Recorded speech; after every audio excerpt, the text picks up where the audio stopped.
Assalamualaikum warahmatullahi wabarakatuh.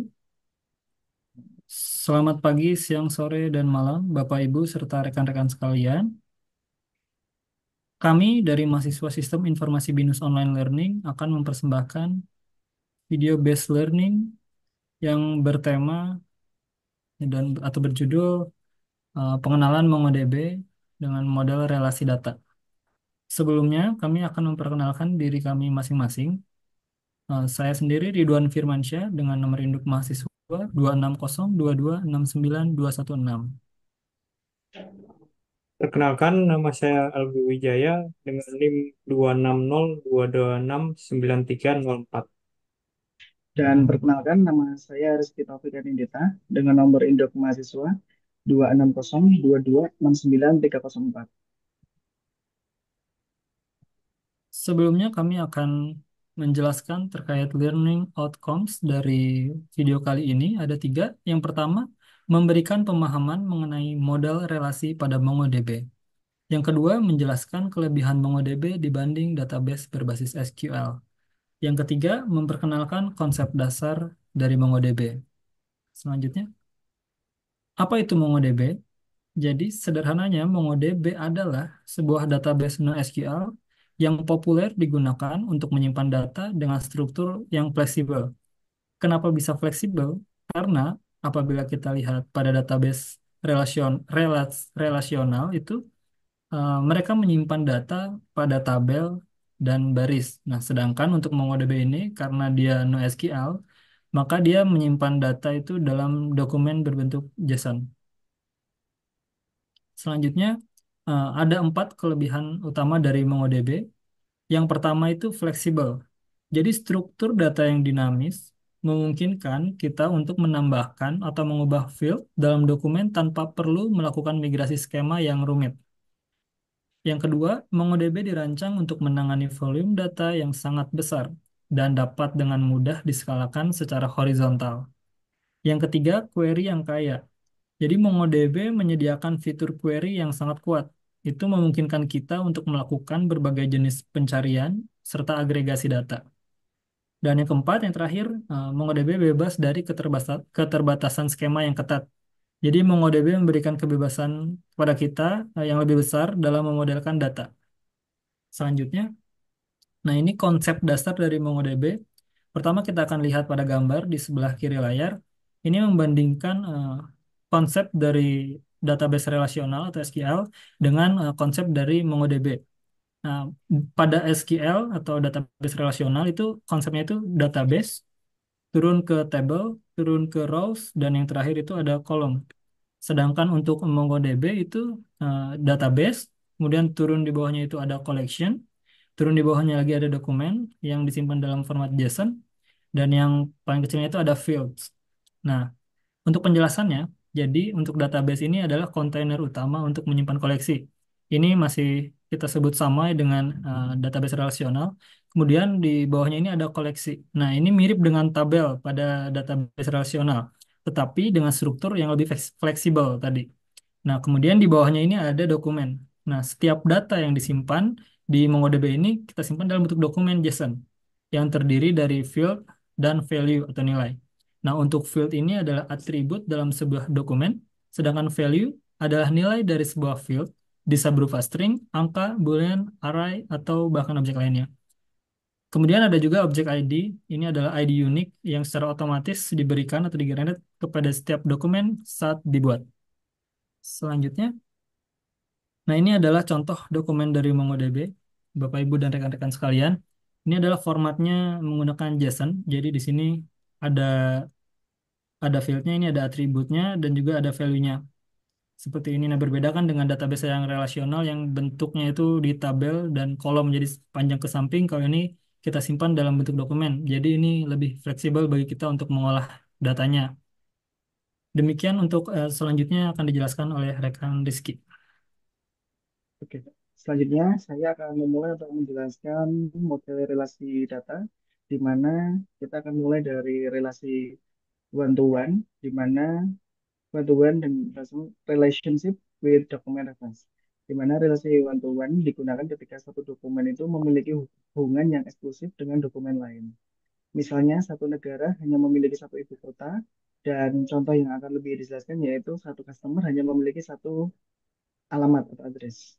Pertama, kita mungkin akan menjelaskan terkait SQL sebagai perbandingan, di mana untuk di SQL, untuk model hubungan one-to-one antara customer dan address, kita memerlukan dua tabel yang dihubungkan dengan foreign key, di mana kita harus membuat dengan creatable customer, di mana ada kolom yang pertama name dan email.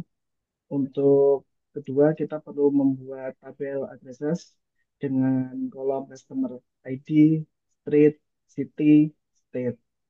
Lalu karena ini SEL diperlukan hubungan, maka menambahkan foreign key ke tabel addresses pada kolom customer ID yang merujuk ke kolom ID di tabel customer dengan perintah alter tabel addresses at foreign key customer ID reference customer ID.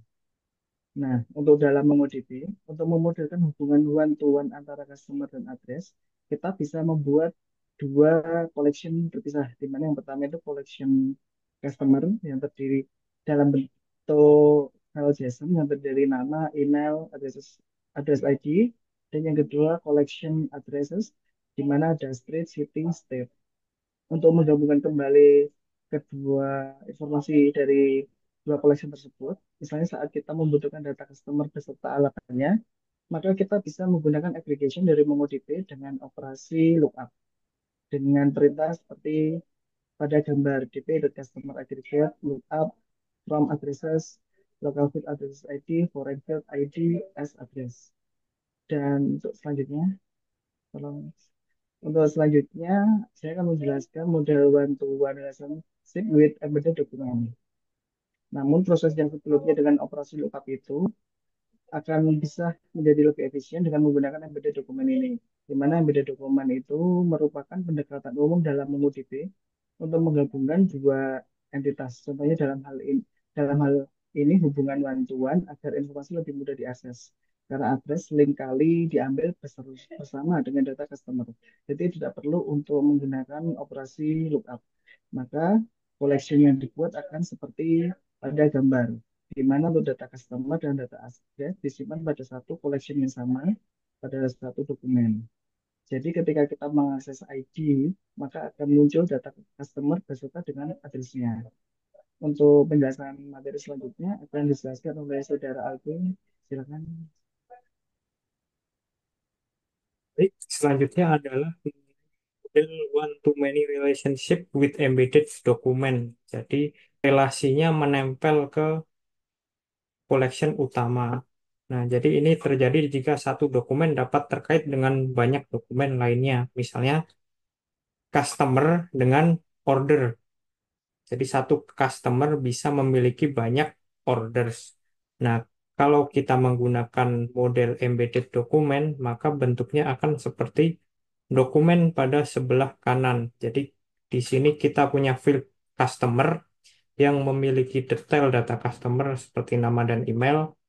Lalu selanjutnya ada field orders yang berisi detail data semua ordersnya. Misalnya customer John Doe dia beli laptop dengan kuantitas satu akan masuk ke orders karena dia bentuk dokumennya adalah array.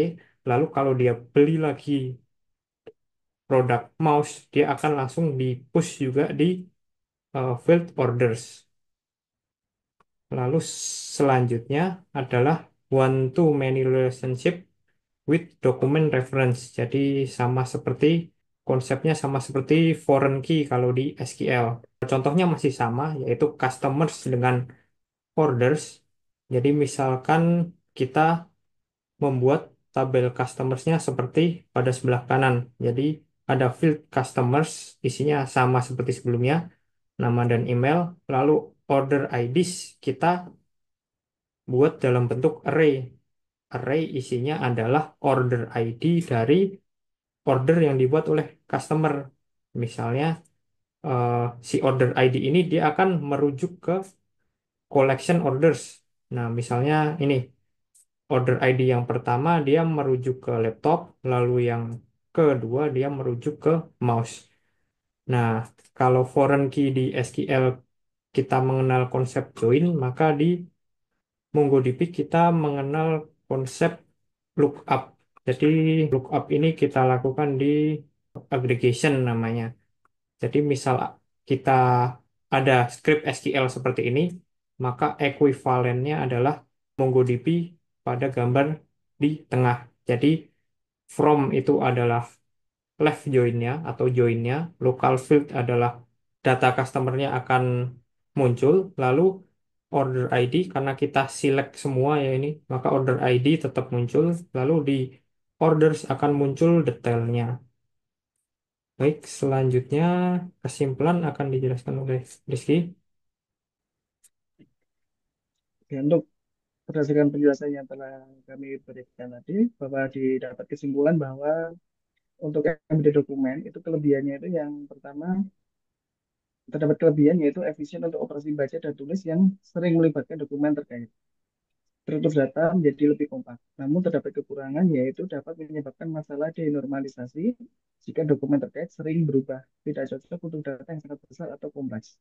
Untuk contoh penggunaan dari embedded dokumen ini yaitu menyimpan informasi alamat dalam dokumen pelanggan atau menyimpan detail pesanan dalam dokumen produk. Untuk kesimpulan terkait dokumen reference, yaitu kelebihannya lebih fleksibel dan dapat menghindari masalah denormalisasi, cocok untuk data yang sering berubah atau memiliki struktur yang kompleks. Namun untuk kekurangannya yaitu membutuhkan lebih banyak operasi baca untuk mengakses data terkait. Contoh penggunaan dari dokumen referensi ini menyimpan komentar pada postingan blog atau menghubungkan pengguna dengan grup.